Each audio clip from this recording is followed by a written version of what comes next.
base des aéroglisseurs.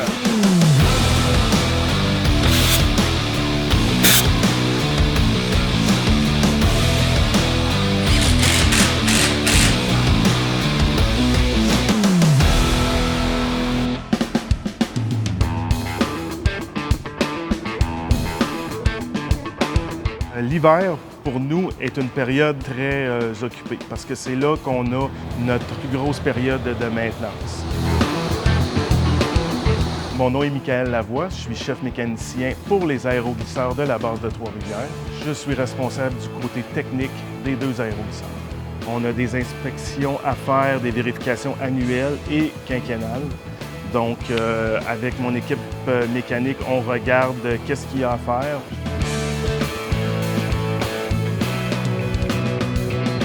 On se trouve présentement dans le garage Est, où est entreposé le Sipumwin. Présentement, on a l'autre, le Mamilosa, qui est en entretien. Le Sipumwin est opérationnel.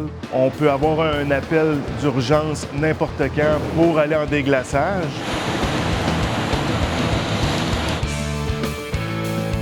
Ici, on se trouve dans notre entrepôt de pièces de rechange. Tout ce qui est inventaire de pièces qu'on a besoin pour réparer ou faire l'entretien se trouve ici.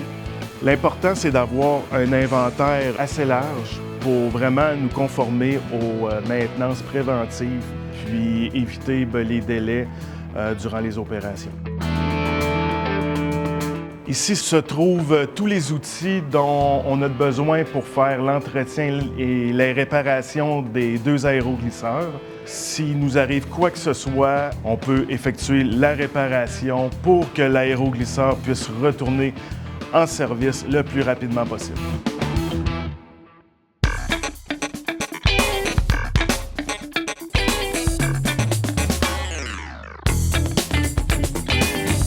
Mon équipe de mécaniciens est composée de 8 personnes.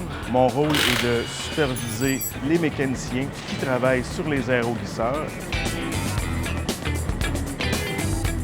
L'hiver, c'est le moment où on fait les plus grosses réparations de jupes. On est présentement pour le Mamilosa. Chaque segment, au nombre de 130, sont en train de se faire changer par les mécaniciens. On les change annuellement, ce qui nous assure le bon fonctionnement de l'appareil en période d'opération. C'est un travail quand même qui demande beaucoup d'efforts physiques.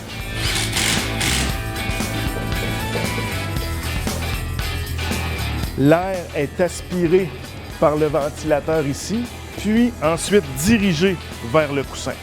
Donc, on a le principe de sustentation qui sert à faire lever et deux hélices qui servent à faire avancer et reculer.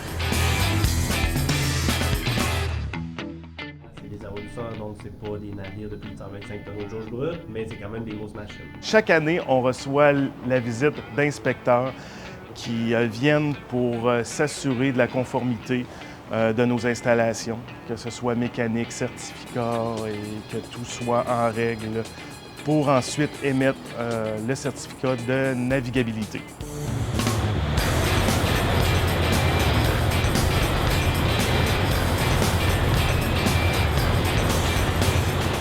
Moi, c'est une fierté de travailler pour la garde côtière. Depuis 2014, je travaille au sein des aéroglisseurs. C'est une fierté de pouvoir les entretenir, de développer l'expertise à l'interne, parce que c'est des prototypes. Donc, c'est juste nous qui avons l'expertise pour travailler puis faire des réparations sur ces appareils. Je crois aux aéroglisseurs, je crois au groupe, puis je prends ça à cœur.